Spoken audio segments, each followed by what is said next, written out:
You're watching World Today. Some breaking news coming in at the top of this bulletin. A rogue state, Pakistan's real face has been exposed. Safety of civilians not a concern for Pakistan. Sources have confirmed to India Today that turbulence hit plane that was bound to Srinagar sought help from Pakistan, but Pakistan rejected the request to use its airspace, risking the lives of 227 Indians. Those were visuals that we had put out, news that was breaking this afternoon and morning of the IndiGo flight. Absolutely damaged cockpit that made a hard landing after it was rejected airspace into Pakistan because it hit a very bad turbulence. Look at the visuals there and look at the damage to the cockpit of that IndiGo flight. Should things not have turned out the way they turned out, where all the 227 passengers were safe, Pakistan had a lot of answering to do. Karishma Asudani, our reporter from Business Today TV, joins me for more on this. Karishma, very, very disturbing news and information coming in that Pakistan indeed rejected the request made by IndiGo flight to really turn into Pakistani airspace to avoid air turbulence. Well, this incident of Flight 62142 encountering severe turbulence yesterday is actually being probed by DGCA, who is the Director General of Civil Aviation, and sources have confirmed us that the pilot who was operating this flight while encountering the sudden hailstorm initially sought Lahore Air Traffic Control's permission to briefly use the Pakistan airspace in order to avoid the turbulence and have safe passage of more than 200 passengers that it was carrying. But sources have confirmed that this request was rejected by Lahore Air Traffic Control, is why the flight, which was carrying more than 220 people, did encounter a sudden hailstorm, and the pilot had to report emergency to air traffic control at Srinagar Airport. DGC is currently studying this matter. IndiGo has refrained from commenting anything on this, but likely this is going to go for further investigation by the regulator, and also questions the international aviation law if during grave emergency like this, can air traffic control, despite a note being issued, can not temporarily take it back for the safety of passengers, for the lives of people. Well, absolutely, Karishma. The International Civil Aviation Authority will also have to come in and look into the matter, but it is of grave concern that not only Pakistan uses its civilian aircrafts, international civilian aircrafts during conflict between India and Pakistan, it refuses a civilian aircraft to use its airspace in order to keep the 227 passengers safe. Thank you so much for joining us here on India Today.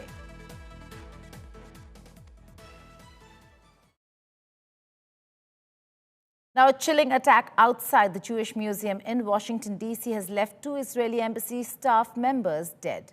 The suspect, Elias Rodriguez, has been arrested from the crime scene. Israel's president and the Prime Minister as well have condemned the shooting as an anti-Semitic act, vowing to stand strong against terror. As friends and family mourn the tragic death of a young couple preparing to get engaged, U.S. federal investigators reached home of the suspect to investigate the case. Meanwhile, President Trump also reacted to this very same incident, calling it a terrorist act. 2 young Israeli embassy staffers were gunned down outside the Capitol Jewish Museum in Washington, D.C. late Wednesday night. The gunman, 30-year-old Elias Rodriguez of Chicago, opened fire at close range as the victims were exiting the American Jewish Committee's Young Diplomats reception. The suspect identified where he discarded the weapon, and that weapon has been recovered, and he implied that he committed the offense. The suspect chanted, "Free, free Palestine," while in custody. The suspect has been tentatively identified as 30-year-old Elias Rodriguez of Chicago, Illinois. Free, free Palestine! Rodriguez, now in police custody, was filming, chanting Free Palestine moments after the shooting. A disturbing scene that has sparked condemnation from around the world, particularly from Israeli leaders. Israeli President Isaac Herzog denounced the attack in a strongly worded statement, assuring that anti-Semitic terror and hatred will not weaken Israel's bond with the United States. On the way in, Ms. Bondi was kind enough to hand me the phone. On the other line was the President of the United States, Donald Trump, who told me that his administration is going to do everything it can possibly do to fight and end anti-Semitism. Ambassador later turned emotional as he revealed that one of the victims had planned to propose just the next week. The young man purchased a ring this week with the intention of proposing to his girlfriend next week in Jerusalem. They were a beautiful couple who came to enjoy an evening in Washington's Cultural Center. US President Donald Trump described the killing as anti-Semitism and called for an end to hatred and radicalism in America. Indian Minister of External Affairs S. Jaishankar has also voiced his condemnation, demanding the perpetrators be brought to justice. FBI Director Kash Patel has been briefed, with federal authorities continuing to investigate the motive and circumstances of the attack. The tragedy has left Jewish communities around the world feeling shaken and vulnerable. Israeli Prime Minister Benjamin Netanyahu has ordered enhanced security at Israeli embassies globally.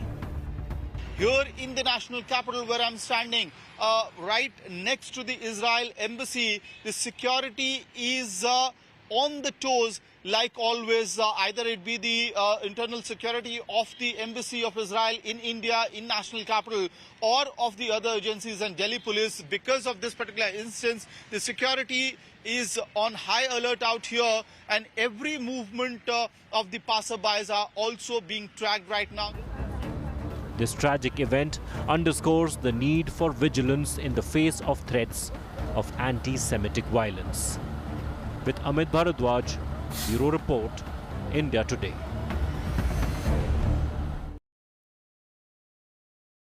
Nearly 19 months have passed since the onset of the Israel-Gaza conflict in October 2023, resulting in a severe humanitarian crisis in Gaza.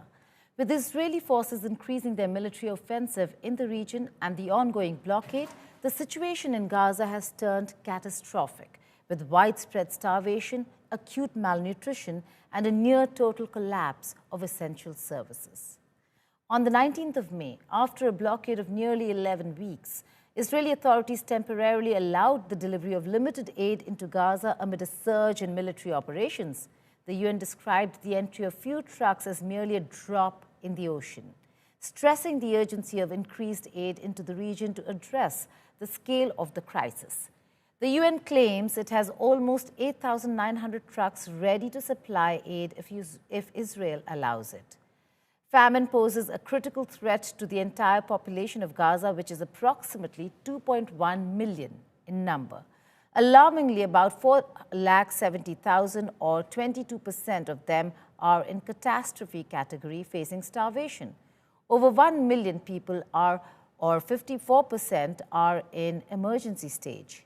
The food crisis is worse in North Gaza. 25% population of Rafah is in severe emergency, while 60% are in critical crisis. The whole of Khan Yunis population is in danger zone, with 25% at risk, 55% in critical crisis, and the rest 20% in severe emergency. The story is very similar in Deir al-Balah, with 30% at risk, 55% in critical crisis, and 15% in severe emergency.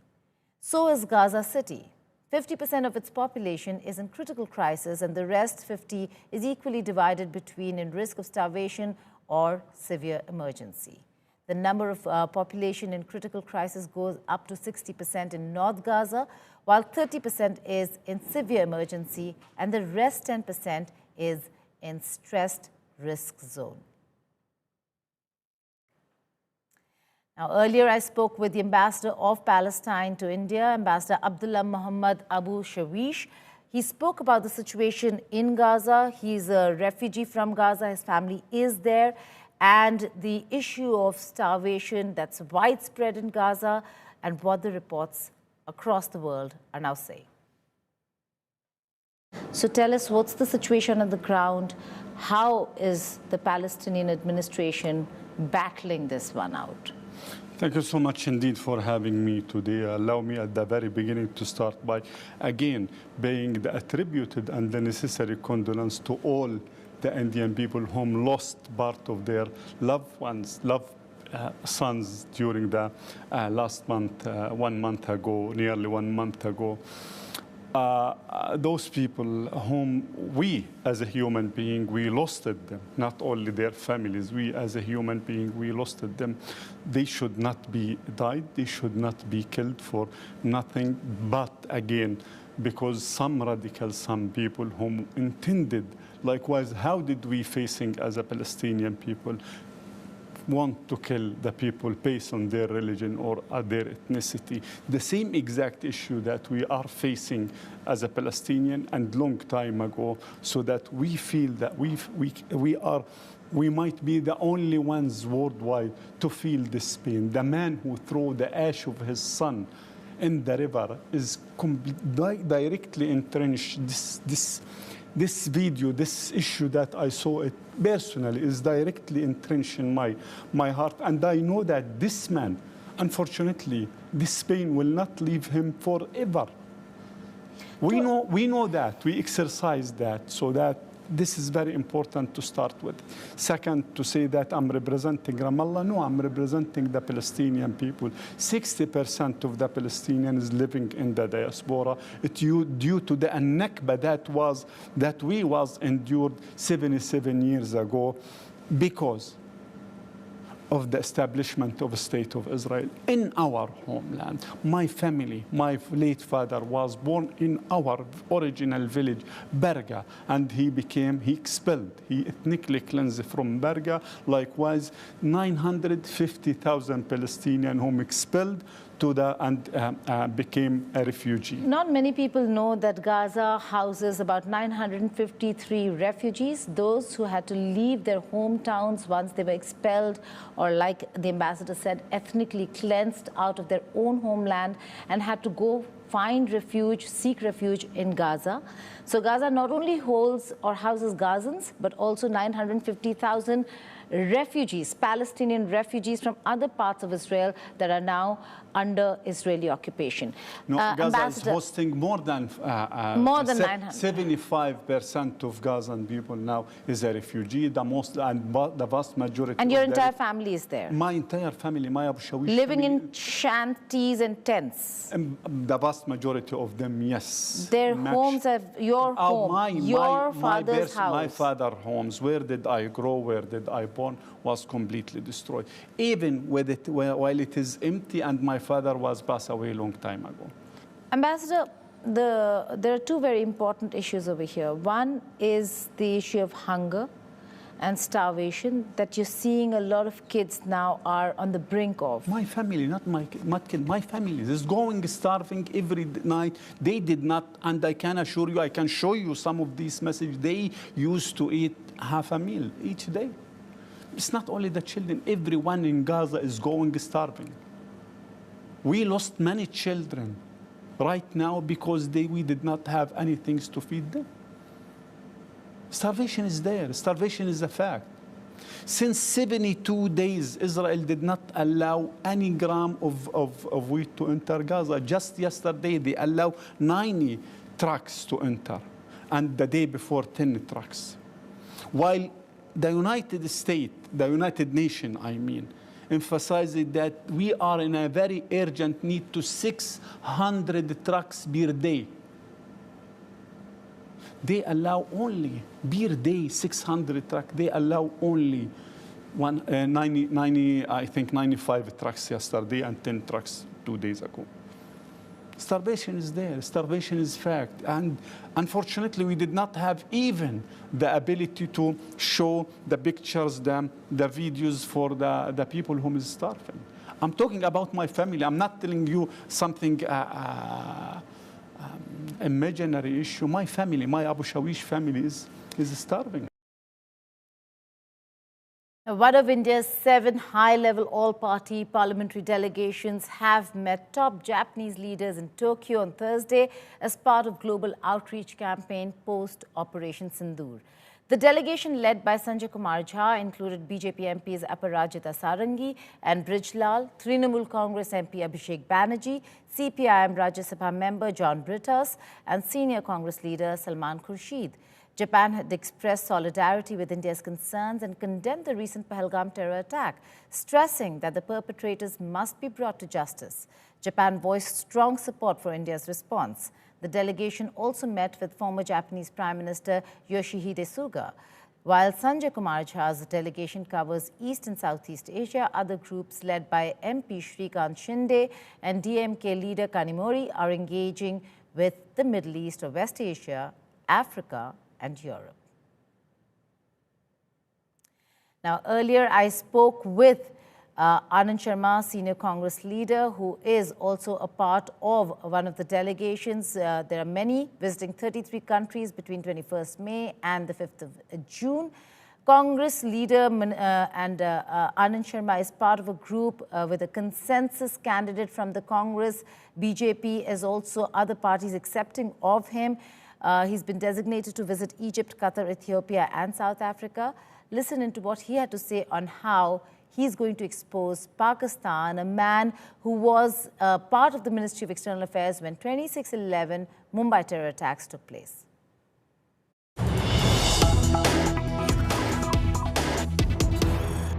This is quite interesting that we've had so many to and fro's when it comes to who's going to go from which party, but you came out as a consensus candidate.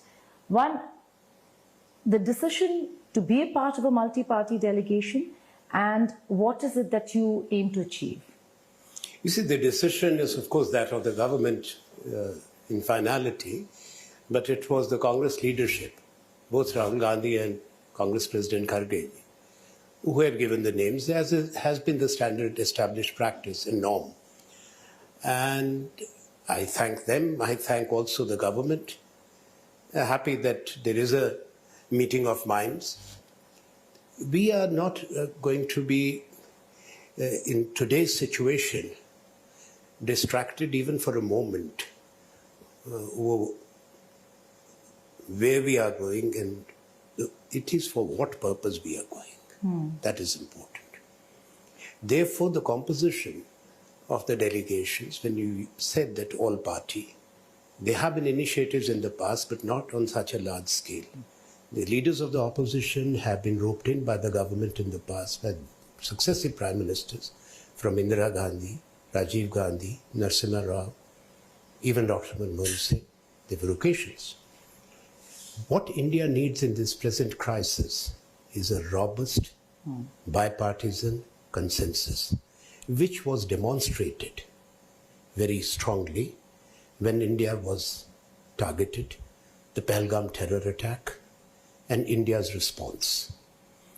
Because India has been, for decades, a targeted victim of organized terrorism from across the border. That's from Pakistan, which undoubtedly is the epicenter. It's not only that it is India which is threatened, yes, directly so, but they are a scourge for the world, the terrorism as such. Whether it's what happens to us, if you look at the list of terror attacks, India has acted, always responded with firmness and maturity, and it is time that the world is sensitized how serious the threat is. For long, our resolution is pending in the United Nations for a comprehensive global convention against terrorism. Perhaps the time has come. The world has to think. There cannot be any selective approach in fighting terror. Perhaps the time has indeed come to even define terrorism where the world is divided. But for our audience to know that you were part of a government that battled Pakistan during 26/11 as Information and Broadcasting Minister, as Minister of State for External Affairs. It was an uphill task then, it is an uphill task now. Why? Well, the two situations are different.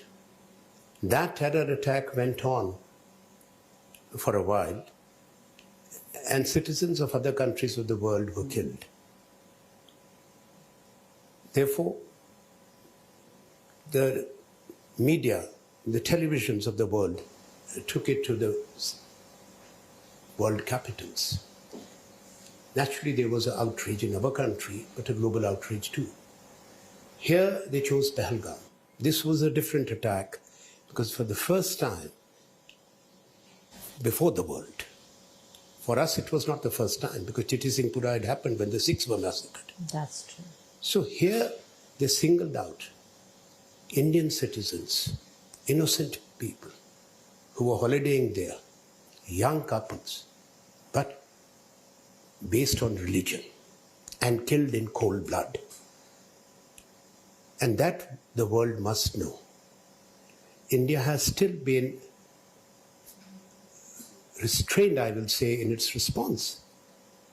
The initial response was only targeted to destroy the headquarters of the two terror outfits. They keep on changing names. Today they may say there is a resistance front, but we know who's behind all these three. They are sheltered, nurtured, protected by Pakistan. There is a clear signature and footprint. That's what made India act militarily too. But we never went for escalation. We want to tell the world India stands for peace. But India cannot also remain quiet when such attacks take place. What I would say is important. In democracies across the world, there are opinions which political parties and leaders have. Like in India too. But at the same time, when a nation is attacked, India has always stood as one and spoken in one voice, which we did this time too. Every political party gave unequivocal support to the government's action. Total solidarity with the Indian Armed Forces. That's all on this edition of World Today. Stay tuned to India Today for all the latest news and updates. Goodbye and take care.